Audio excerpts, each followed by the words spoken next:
We've heard the term, there's no I in team, right? And then there's that person who's come out and says that, we've heard the term, there's no I in team, right? And then there's that person. Hold on, my sound's coming through all over the place. All right, so no I in team, right? And then there's that person who comes out and says, but there's an M&E, right? Like, of course, guys, we know team spelled with M&E, right? But the idea of teamwork makes the dream work. But how does that all apply into the world of learning and development? And that's what I want to look at today as we dig into kind of how do we go about building facilitator guides as a team? And really what you're going to find is that this really ties more into how do we work as a team within training and development? But that's today's session on the L&D lunch hour. All right, so let's jump right into this. All right, so building collaboratively, right? Whether it's you're building facilitator guides, whether you're building e-learning, there's several different things that we need to consider.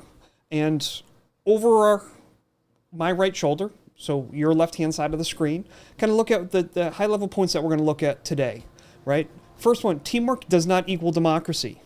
We're going to talk about knowing your role, some standards and processes that we should consider. Structure is our friend through this whole process. And then we're going to talk about the after-action review. That will kind of cover everything, high level today. Today's more theoretical. I'm going to challenge you with a couple takeaways. But if you could, I'd love to know where everyone's coming in from. So in the chat, take a few moments, just let me know where you're currently located. And as we do that, we're going to jump off. And let's start with the idea that teamwork does not equal democracy. So what do I mean by that, right? And first thing I want to clarify is that I'm not saying that people shouldn't be treated equal, that we should be excluding people. But what I'm actually saying is that everyone has a specific role to play within a team, right? We all have specific abilities that we're good for, that we're good at, right? Think of ours as our strengths, think of these as our competencies, right? But we also have weaknesses. So everyone should, and ideally, and this kind of ties back into the concept of, of how do we build a team within the training department.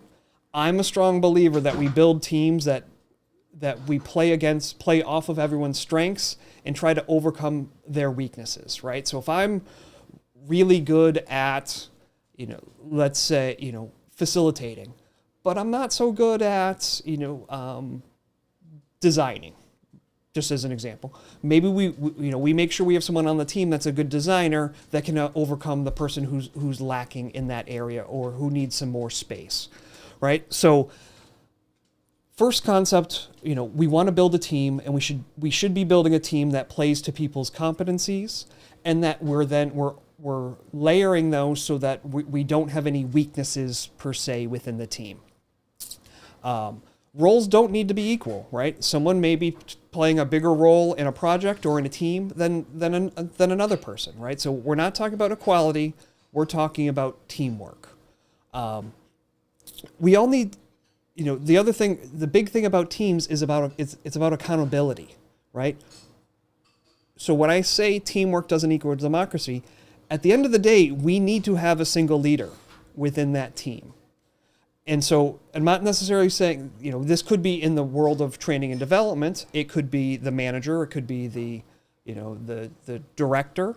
But within a project, it's your project manager, right? It's who's ever in charge of that specific item, right? They're the ones whose job is to see the big picture, to kind of be looking at the, what's the high level goals we're trying to achieve, and making sure all the other pieces are driving us to that. Now, maybe their vision isn't quite right, or, it's gone sideways, and that's where we're going to talk about at the end about that after-action review, so that we're always learning and moving forward. But that's the big one, right? We need to have that leader who's going to listen to everybody. Everyone's going to be able to give their opinions and such. But at the end of the day, they're picking the course that we're going to go down, and then their job is to get everyone on board to go down that course. I do see Christine has jumped in. Thank you for joining from the United States. I'm here as well. I'm actually just south of Boston. But thank you for joining today, Christine. And at any point during any of these, if you disagree with what I'm saying, let me know. If you think I'm completely on point, let me know. I love to get interaction in these, because the more we can dive into, specifics that are applying in your world, the better we can make this for everybody. All right. So we've talked about accountability, but the big one, teams don't need to be a democracy. And if you try to go as a democracy, you're going to struggle doing things, right? It's get 6 people together, right? Let's say you go on a family vacation and you've got, siblings with their spouses and their kids, and you're trying to decide, where do we go to for dinner? Right? And it's like this 45-minute process. Well, I want Italian, but I want this and I want that. Right? Trying to come to a collective, like, here's what we're doing, is tough when everyone has a say in what's going to happen. And again, I'm not saying we're not listening to the other people on our team, but at the end of the day, we need a chain of command. We need somebody to pick a course and take us down that. All right. Next one, know your role, right? We've heard this term, right? How do we go about, what are we doing? And knowing our role within a team is going to help us do our process, do our job better. Just to kind of give you an example, right? So maybe our process of building is, from a stakeholder, we get some, we need to build XYZ training. And so we're now bringing in the subject matter experts in that area, right? And that subject matter expert is going to be now talking to our instructional designers, right? And probably instructional designers are going through the analysis phase and figuring all the different pieces out. But we're getting information, going to the instructional designers. Instructional designers kind of lay out a design document, push it off to content developers or, L&D specialists, whatever the terminology you want to use is, right? And then the course is developed. There's some review on it, and then it goes off to the facilitator. And at the end of the day, we have our manager, we have our director, kind of overall that, right? In this role, we've got a whole bunch of people that have defined roles in what they're doing, right? But not all the time is this our process, or this process may be broken up. We have processes within processes, right? So let's look at it. Maybe we're getting into, and this is where, let's say we're building facilitator guides, and we're past the design phase and we're in development, and maybe we're breaking it up. We have several different people, several different developers who are going to be helping us build the training, right? So one way, maybe, in this case, I've got 3 developers, right? First developer is going to be doing modules 1 and 2. The second developer is doing module 2 or module 3, and the third developer is doing modules 4 and 5. Each of those have a defined role of what they're trying to achieve, what they're trying to do. And at the end, we're going to take all those different modules and stitch them together to build our overall training program. So knowing our role is really going to allow us to kind of streamline our processes. And we're going to talk about processes in just a moment.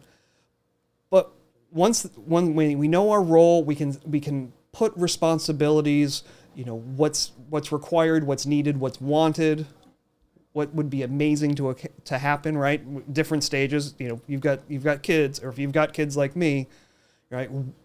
Wants versus needs. How do we go through all those things? But just keep in mind that once we have our team, we need to kind of break that up into different roles. And this always brings me back to Bill Belichick. I'm from New England, so Patriots play a big role in our fall. But his big thing is do your job, right? And if everyone knows what they're supposed to do, you win. So basically, know what you're supposed to do and then do it. But that again comes down to setting boundaries, setting policies, setting procedures around the roles and responsibilities that each person is doing. Right? And so again, it works at the training level, it works at the facilitator guide level, it works at the building out e-learning level, right? So much of what, for those who've watched other of my live streams, or just when you actually think about it, training and development is like an onion, to use a bad Shrek analogy. But there's so many different layers, but it's, we peel back one layer and we're at another layer, but there's a lot of similarities between the layer above it and where we are at now. So the idea of how do we build facilitator guides plays completely into how do we build our training department, or how does our training department work and run. All right. So standards and processes. This is really a place that we want to kind of dig into a little bit more. So things to think about within standards and processes: timeframes, deadlines. How do we set those up? How do we lay those out so that we can effectively accomplish our job, right? And there isn't, on a lot of these, it's not like this is, there isn't, a magic bean that does it, or there isn't a one size fits all. These are things as a department, as a training department, or on a project level, we've got to figure out. And so having some strategies, having some processes about how we lay these things out help.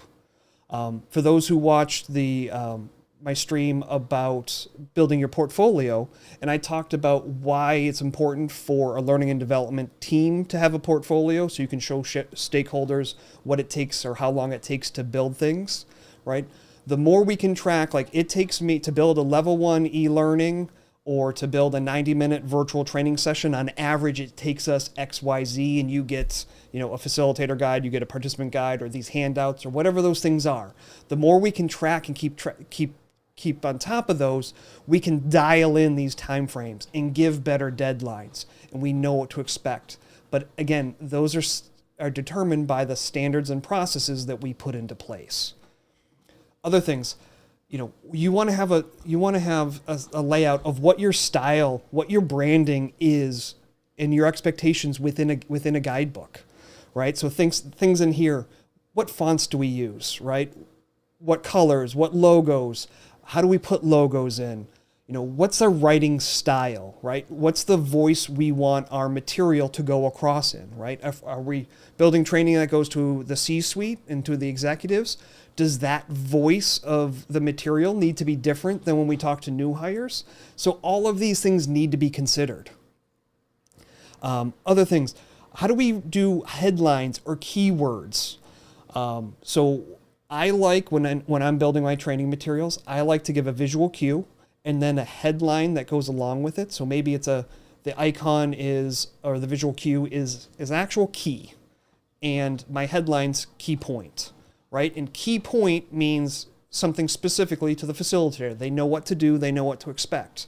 When it goes to a participant book, because the headline I wrote is key point, that is in a voice that works for both the facilitator as well as the participant, so I don't have to be reworking material, right? So terminology that we use, how we lay things out in our guidebooks, the policies, the processes, the procedures that we use are going to make it easier.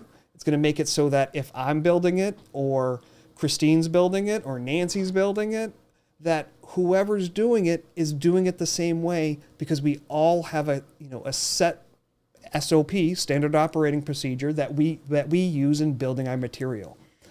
So after that, how do we go about reviewing and editing the material, right? What are our time frames? Do we build out an entire program and then it goes off for editing? Do we build as we build a lesson, do we send that off and that's reviewed? How do we go about that? The big thing I'm going to tell you in the review and editing process, don't ever send anyone your original document, right? Especially as you're using some higher end functions, let's say in Word or Adobe InDesign, any of these things. If you send them the original document, it's going to come back and it's going to be jacked up, folks. Like, you need to protect yourself so you don't have to redo work, right? Save it off as a PDF and give them the PDF, right? Or just do a save as and send it like a revised copy. You get the information, they make their edits, they send it back to you, and then you go back into your original and make the changes there. Keep your material separate from what you're sharing to other people, because otherwise you're going to have issues. And those issues can take a big time or a long time to come back from. All right.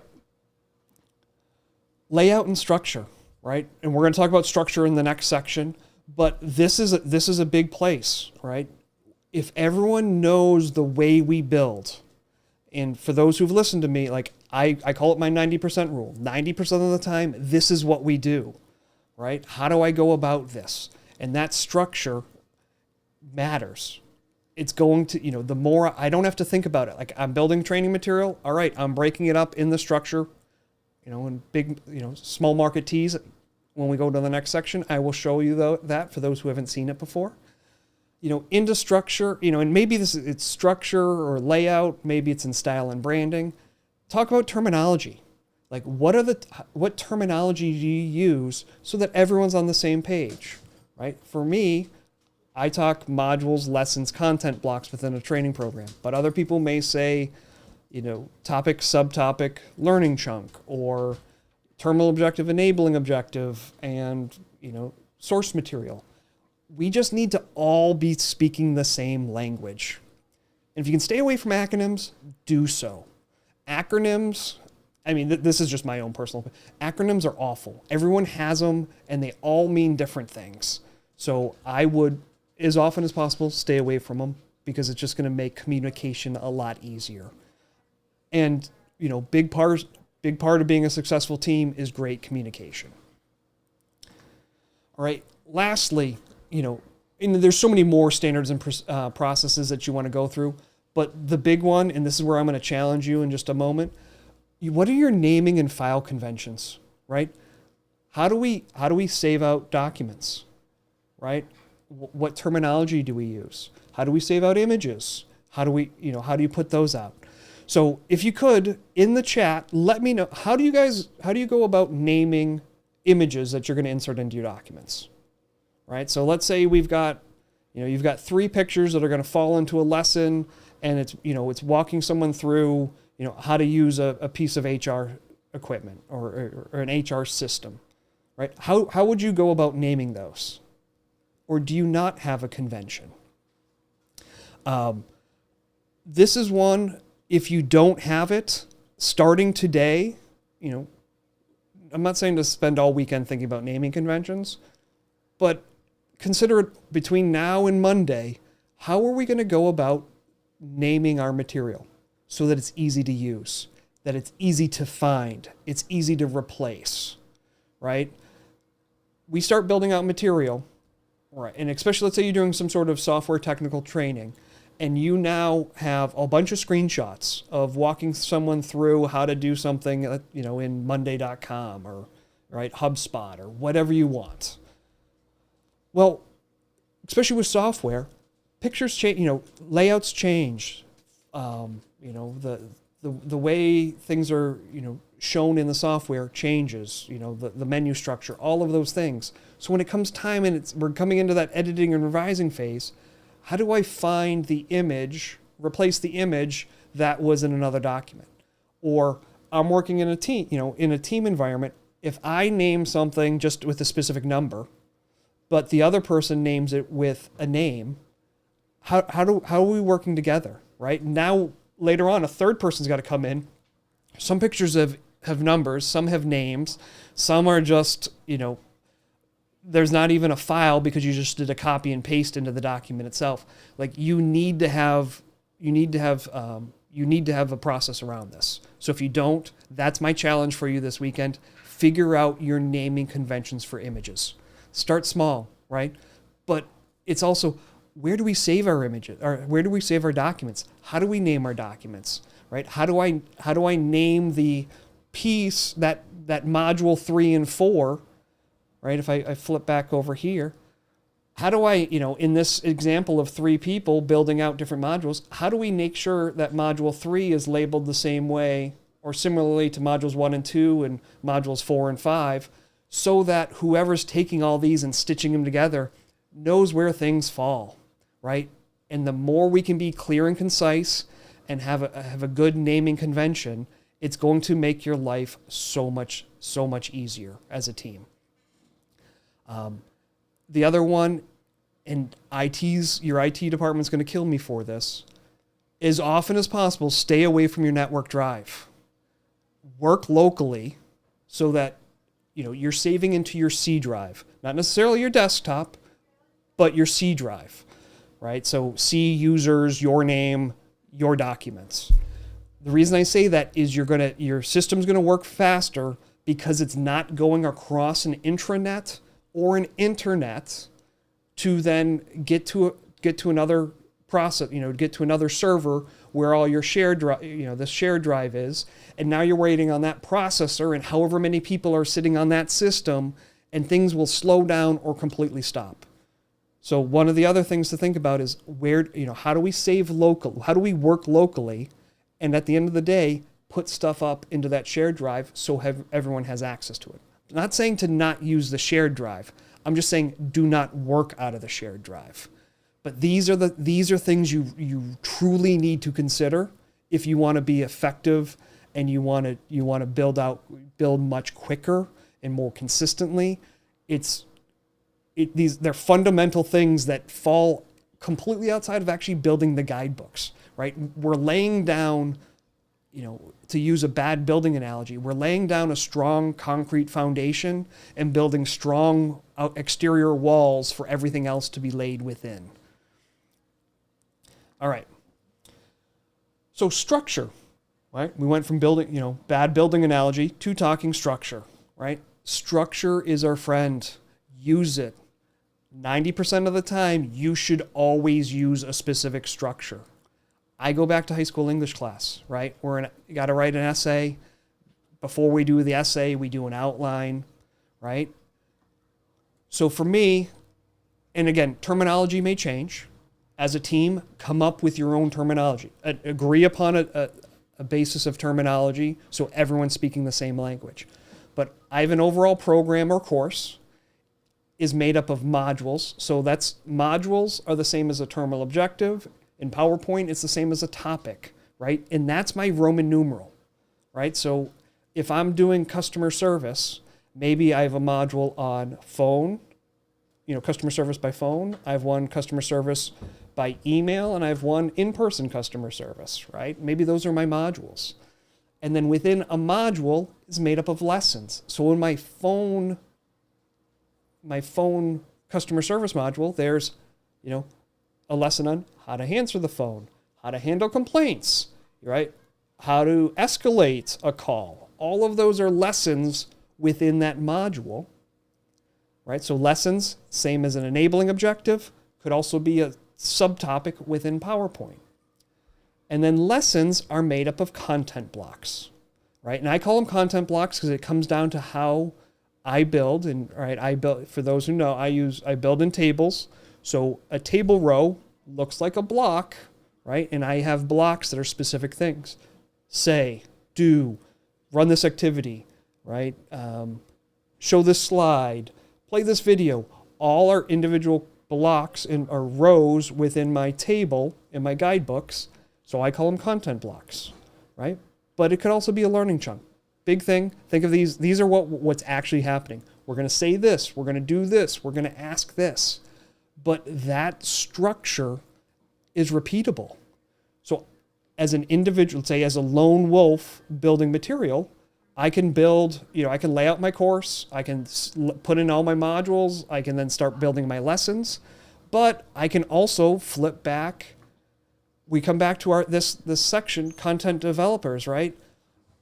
I can have, Bob can build modules 1 and 2 and their subsequent lessons and content blocks within that, where I could build module 3 and, Jim could do modules 4 and 5, and I'm struggling to get my finger underneath these things. But that's the idea. We can systematically break stuff up. And if we've all agreed about specific standards and processes, it's going to, whether I'm building it, you're building it, or, Sue's building it, we're getting the same look and feel, right? To be honest, the hardest one when you go this route is matching voice, right? Everyone's kind of got their own way of saying things. So again, that's another item that we want to have in our standards and processes. All right, let me get back over here, right? So use this structure to help you out. Now, again, it's not something that's always going to be there, right? I call it my 90% rule. 90% of the time that works, and I don't have to put any energy or thought into it. It's just how we do it. But there are occasions where it doesn't work, and that's where that, especially, having the leader within the team, you guys get to figure out the way you need to do that as a team.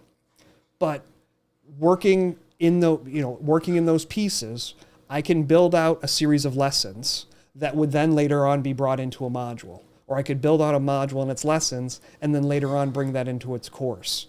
Or I can take a lesson that was built in my email customer service module, and that maybe that can be used in new manager training, and I can repurpose those materials. So the more we build in chunks, right, in reusable, in a structure that allows us to take pieces and move pieces around, your effectiveness shoots northward greatly. All right. So the last thing I really, my last best practice today is the after action review, right? And I know I blasted the idea of acronyms, but the one that people use for this is AAR, after action review. Some of you may be coming out and saying, hey, Pat, isn't that a military term? And I'd say, you're right. It's used in the military, as was ADDIE, right? For those who don't know Alexander Salas, he actually has a great article he wrote a few years about the history of ADDIE. It looks like it predates the Army, but it was really the Army who brought it to the forefront and then brought it then from there expanded out into, the overall training and development world. But the idea of the after action review, this is, all right, so, it can be run at different stages, and we'll talk about that in a few moments, but it's taking a look at what let's just go, there's questions. Let's jump into this. So questions, and the way I should have written them from the top down, but I actually wrote them from the bottom up. So first question, what was expected to happen? After that, we're looking at what actually occurred. So here was expectation, here's reality, right? Then we're going to look at what went well and why did it go well. Fourthly, what didn't go well, what didn't go well and why. And then kind of summarize it, what should change for next time. Right, so those are those questions. I'll give you a few moments, or for those who were watching this after the fact, feel free to pause it and write them down. This is completely game changing when it comes to really evaluating what's going on, because we can look at this after action review, and it can be done formally. Let's say at the end of our program, we've built everything out, and we can look at hey, what went well, what didn't go well. Right, it can be done at the development level. It can be done after we've done, after the whole program's been implemented. But I like to get a little bit more micro on it. I like to look. All right, we're building out a lesson. I'm building out my first module and its lessons, and I can do this as an individual, or I can do it with a team lead, right? And go through this and say, here's what I was trying to do. Here's what actually occurred, right? I know this worked well, and it worked well because of XYZ. This is what didn't work well, and we can brainstorm over why it was and look at what we can change, right? So that first lesson or that first module can be a stepping stone to a better module and lesson for the next one, right? Or how we're going to go back and make revisions or edits in it, right? So I would think formally, you should definitely be doing this kind of after each stage, but I would look at it as you're going through on specific items. The big thing I would say, we want to make sure for this to really work, we need to make sure we're honest, honest with our strengths as well as our weaknesses, what went well and what didn't go well, right? So we need to be honest. We need to be open, right? If you're the team lead on this and you really push back, or you're critical of people at certain stages, they're not going to be open and honest the next time, right? So we need to it needs to be a clinical look at things. And then obviously we want to keep it professional, right? If we're not honest, we're not open, we're not professional, this will fail, and it fails because people won't actually participate in it actively, or they're going to give you the yes sir, no, yes sir, yes ma'am, no sir, no ma'am type answers, and you're not going to get the true items out of it. But at the end of the day, it's all about learning, improving, and accountability, right? That's what we're trying to do, right? So it's why we build training, right? It's why we push people through this. And think about this. Every action that we do as a training department or building training materials is a place for us to learn, for us to improve, for us to hold ourselves accountable.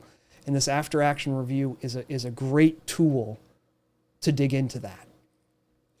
So with that being said, those were my best practices today.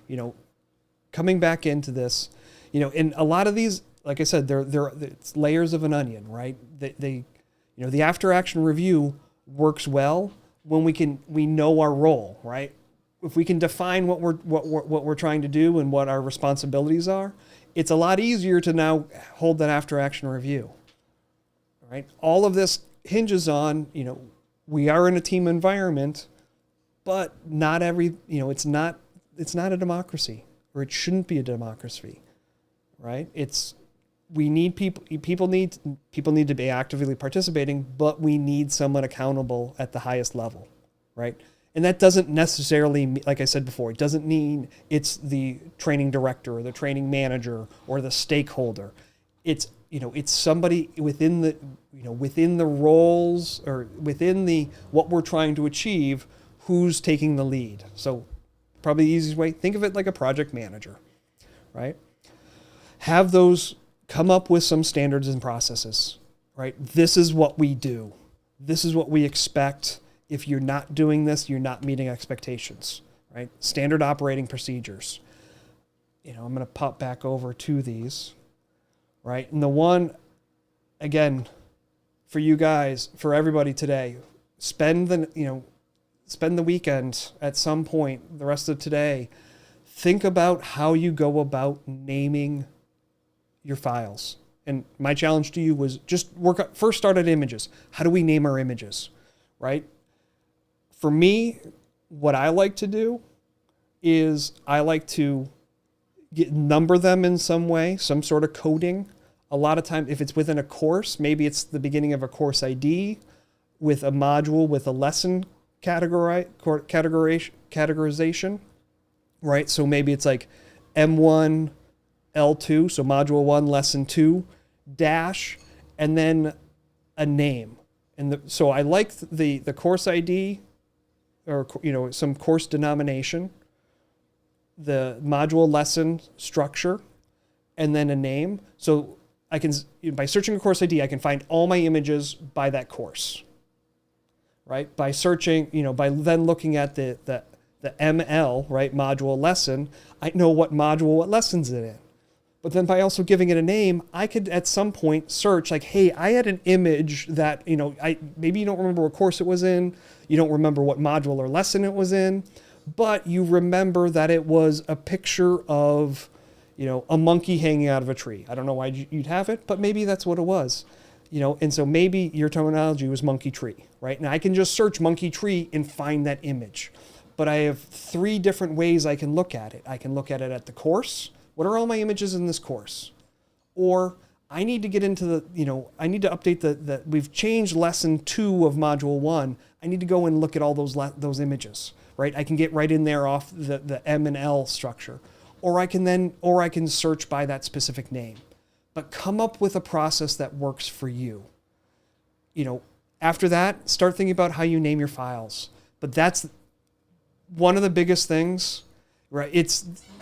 It's the idea, we've all heard the term of, everyone's playing checkers, but that person was playing chess, right? We need to think down the line. We need to be forward looking or forward thinking. And, if you don't have a structure for this, it's going to make it hard down the line. So let's get that in place, right? And here's a little come to Jesus moment. If you're just copying and pasting images in and you're not saving them out individually, you're not even playing checkers, right? You're like gnawing on the checker, right? If we're in the world of like second grade art class, you're the kid eating paste. Don't take me wrong, I ate paste, so we can move past that. But you need to think long term versus short term. I know it's hard because it can come down where, you know, someone's like, I need this training program tomorrow. And obviously that comes into setting expectations and all those type of things. But there's certain things you just shouldn't shortcut, because when we shortcut ourselves, we make things harder for us in the long term. And once we agree on certain things like naming conventions and all that, once it's in place, it doesn't take you any more time than it would do really to do a cut and paste. You do a file save as, and then you insert it, or you can embed it, or we can link it, or we can link it and embed it, and it opens up so many more options for us. So please take some time and just work on this one item. All right.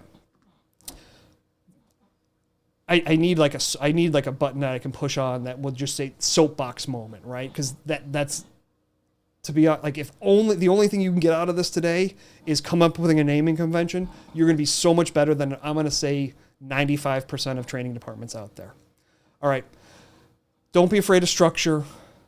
Do an after action review. Like, I do those after these each and every time. Like, what went well?